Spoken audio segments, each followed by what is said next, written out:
Asanga était en retraite accomplissant les pratiques du Bouddha Maitreya. Mais, après 6 années d'intense méditation, il n'avait toujours pas obtenu le moindre signe de succès. Aussi, découragé, abandonna-t-il sa retraite et sortit. En route, il rencontra un homme qui frottait une barre de fer avec un chiffon. « Que fais-tu » lui demanda-t-il. « Je frotte cette barre pour l'affiner car j'ai besoin d'une aiguille. » Stupéfait par l'énergie et la persévérance de cet homme, il pensa « Tant de diligence pour une chose de si peu d'importance. Comment puis-je en manquer pour continuer la pratique la plus essentielle ?»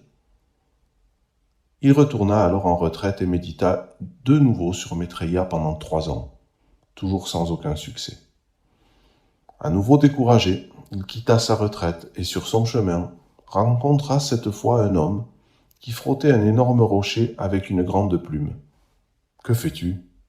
« Ce rocher fait de l'ombre à ma maison, aussi je le frotte pour l'user et le faire disparaître. » De nouveau il se dit « Comment peut-on dépenser tant d'énergie pour un objectif aussi absurde ?»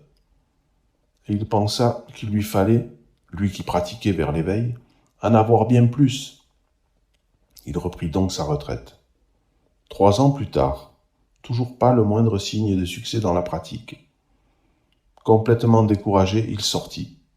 Chemin faisant, il rencontra une vieille chienne infirme, au corps couvert de plaies suppurantes, infectée par des vers dont elle essayait désespérément de se débarrasser. Pris d'une profonde compassion pour cette vieille chienne, il voulut l'aider, mais se rendit vite compte qu'en enlevant les vers avec ses doigts, il les écrasait.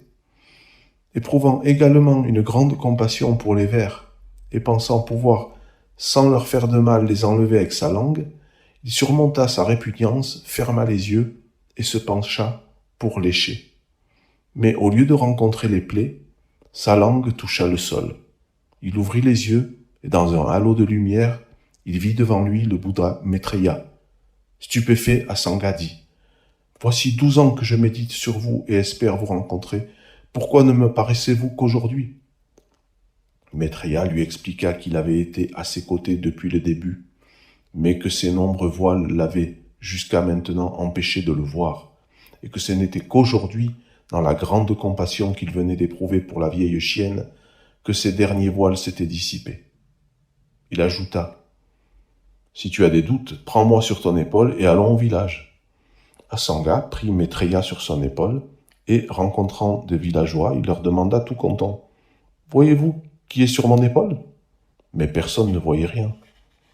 Il n'y eut qu'une vieille femme dont le karma était particulièrement bon, qui vit une vieille chienne infirme avec des plaies suppurantes. Asanga devint un grand maître du Mahayana et Maitreya lui transmit le cycle d'enseignement connu comme les 5 enseignements de Maitreya.